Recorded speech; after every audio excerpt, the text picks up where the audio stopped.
একটা মিষ্টি মৃদু একটা বাতাস আসবে, এই বাতাস মুমিনদের বগলের নিচ দিয়ে প্রবাহিত হবে এবং যার অন্তরে এক সরিষা দানা পরিমাণ ঈমান আছে ওই বাতাসে তার জান কবজ হয়ে যাবে। বাকি থাকবে সব এই যে গরু ছাগল হাঁস মুরগির মতো মানুষ, গবাদি পশু, আল্লাহ বলার মতো মানুষ নাই, রাস্তা মোড়ে মোড়ে জেনা করবে। এটা আরো অনেক পরের কথা, অনেক পরের কথা। আমরা ওই যুগ দেখতেও চাই না, বাঁচতেও চাই না ওই যুগে, তাই না ভাই? আল্লাহ পাক বলছেন এরপরে, আল্লাহ রাসূল সাল্লাল্লাহু আলাইহি ওয়াসাল্লাম বলছেন এরপরে একদিন সকালে হঠাৎ করে দেখবে কেনা বেচা করতে করতে, কথা বলতে বলতে, পানি পান করতে করতে, খাবার খেতে খেতে এই যে পশ্চিম দিক থেকে সূর্য উঠে গেছে।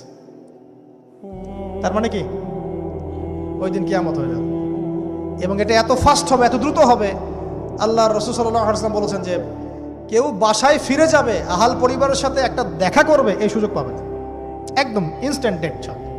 একটা বজ্রনীনাদ, প্রচণ্ড মানে শব্দ, এটাতে বিকট একটা শব্দে পুরো মহাবিশ্ব তোলপাড় সৃষ্টি হয়ে যাবে, একদম শেষ। এই হলো সিঙ্গার প্রথম ফুক, শেষ, সব ডেট।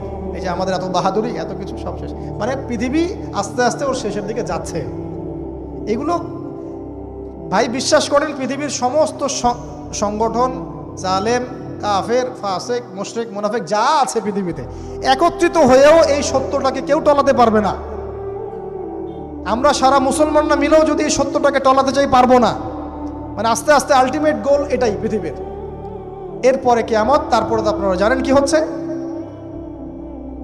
ফামান ইয়া'মাল মিসকালা যাররাতিন খায়রান ইয়ারাহ, এক চুল পরিমাণ যদি ভালো কাজ কেউ করে থাকে তাকে সেটা দেখানো হবে। ওয়া মান ইয়া'মাল মিসকালা যাররাতিন শাররান ইয়ারাহ, এক চুল পরিমাণ খারাপ কাজ আমরা কেউ করে থাকলে দেখানো হবে। তবে যারা লা ইলাহা ইল্লাল্লাহ এই তাওহীদের উপর থাকবে, যত বড় গুনাহ করুক না কেন আল্লাহ মাফ করে দিবেন ইনশাআল্লাহ, ইনশাআল্লাহ। কারণ আমাদের জন্য নবী সাল্লাল্লাহু আলাইহি ওয়াসাল্লাম সুপারিশ করবেন। তাই বলে কি আমরা গুনাহ করতে থাকবো এখন? এটা নবী সাল্লাল্লাহু আলাইহি ওয়াসাল্লামের শান, তার মর্যাদা। আল্লাহ রাসূল সাল্লাল্লাহু আলাইহি ওয়াসাল্লাম এই কথা বলে গিয়েছেন যে কবিরা গুনাহগার মুসলমানদের জন্য আমি সুপারিশ করব।